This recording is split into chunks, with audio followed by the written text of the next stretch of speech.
വിവാഹം കഴിഞ്ഞിട്ട് 1-2 കുട്ടികളുള്ള ഒരു സ്ത്രീയാണ് എൻ്റെ അടുത്ത് വന്നിട്ട് ഇത് പറയുന്നത്. അതായത് എൻ്റെ ഉമ്മ എന്നോട് പറഞ്ഞിട്ടുണ്ട് എന്നെ തോട്ടിൽ നിന്ന് കിട്ടിയതാണ്, അതുകൊണ്ട് തന്നെ എൻ്റെ ഉമ്മയോട് എനിക്കിപ്പോൾ ഒരു വെറുപ്പാണ്, ആ ഒരു ഉമ്മയുടെ സ്നേഹം എനിക്ക് ഫീൽ ചെയ്യുന്നില്ല എന്നുള്ളത്.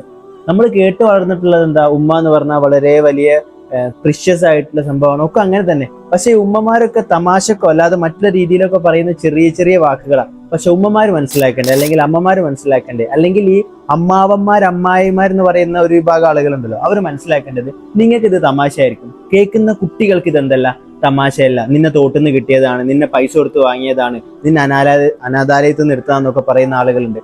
സീരിയസ്ലി ആ ചെറിയ കുട്ടിയിൽ ഉണ്ടാക്കുന്ന മുറിവ് ആ കുട്ടി വളർന്ന് 10, 30, 35 വയസ്സായിട്ടുള്ള ആളുകൾ വരെ എൻ്റെ അടുത്ത് വന്ന് പറയുന്നുണ്ട്, എന്താണ് സാറേ അന്ന് അങ്ങനെ പറഞ്ഞിട്ടുള്ള ആ ഒരു വൂണ്ട്, ആ ഒരു മുറിവ് ഇപ്പോൾ എൻ്റെ ഉള്ളിലേക്ക് കിടക്കുന്നുണ്ട്, ആ ഒരു ചിന്ത എൻ്റെ ഉള്ളിൽ ഇപ്പോഴും കിടക്കുന്നുണ്ട്, എനിക്ക് എന്ത് ചെയ്യാൻ പറ്റുന്നില്ല, എൻ്റെ ഉമ്മയോട് ഇപ്പോഴും നല്ല രീതിയിൽ ബിഹേവ് ചെയ്യാൻ വേണ്ടിയിട്ട് പറ്റുന്നില്ല, ഉമ്മ തരുന്ന സ്നേഹം എനിക്ക് അക്സെപ്റ്റ് ചെയ്യാൻ വേണ്ടിയിട്ട് പറ്റുന്നില്ല എന്നുള്ളതൊക്കെ. സോ നിങ്ങൾ ഓരോ സംസാരവും ഓരോ വാക്കും നിങ്ങൾക്ക് അത് തമാശയായിരിക്കും, കുട്ടിക്ക് അതെന്തായിരിക്കില്ല, തമാശയായിരിക്കില്ല. സോ നല്ല കെയർഫുൾ ആയിട്ട് മാത്രം നിങ്ങളെ വാക്കുകൾ യൂസ് ചെയ്യുക.